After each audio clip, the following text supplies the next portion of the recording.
Molt bé, doncs bon dia, benvingudes, us deia abans, però benvingudes al Prat, que és molt més que una ciutat, que és molt més que un polígon industrial i que és molt més que un aeroport i que un port. Com podeu veure, i com aquí, on som avui, el CRAM és un exemple del territori que té un molt difícil equilibri, moltes vegades n'hem parlat, i que intentem,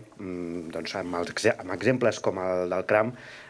treballar per equilibrar cap a la sostenibilitat al nostre territori. Avui estic molt content perquè una entitat del Prat celebra 25 anys i per tant això ens passa sempre, no? Quan el Prat és una ciutat molt compromesa amb les entitats i sempre que una entitat ha aconseguit tenir una edat com aquesta de 25 anys és un orgull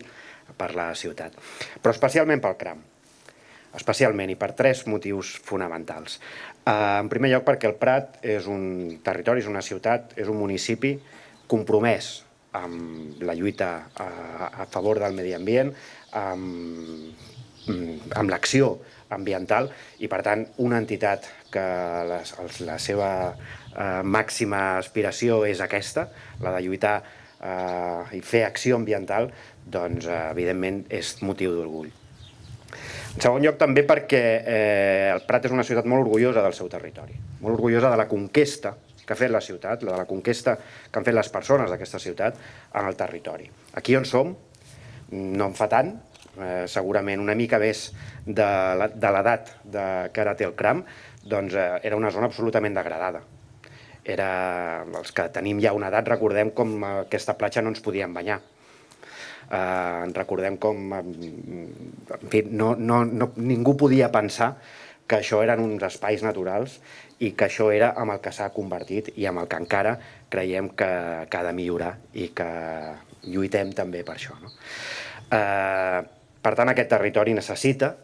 encara de més protecció de la que tenim, necessita encara de molta més inversió de la que tenim i necessita encara de dotar-se de més elements de governança per tal de preservar el territori. I també perquè, i en tercer motiu, perquè també el Prat és un municipi compromès amb l'educació ambiental. Són més de 30 anys d'educació ambiental. Quan està per aquí el teniente d'alcalde en aquells moments, el Sergi Alegre, ens parlava d'educació ambiental i ens parlava de coses com ara això, com ara el CRAM, doncs potser en aquells moments quasi ningú s'ho creia, però també avui que hi és vull recordar-lo i agrair-li tota la feina que va fer. Per tant, aquest triple motiu, aquest encaix al territori amb el que és o hauria de ser encara més protegit, un corredor biològic entre les dues llacunes i cap al riu i aquesta preservació també del litoral, és a dir, per la pròpia situació geogràfica del CRAM i per aquesta actitud i aquesta voluntat de preservar el medi ambient i d'educar en aquesta preservació del medi ambient, com us deia, estic molt orgullós de poder avui donar-vos les gràcies per aquests 25 anys de feina i recordar-vos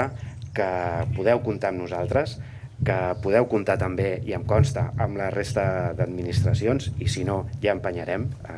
cap problema, i que us desitgem una molt, molt, molt llarga vida. Moltes gràcies.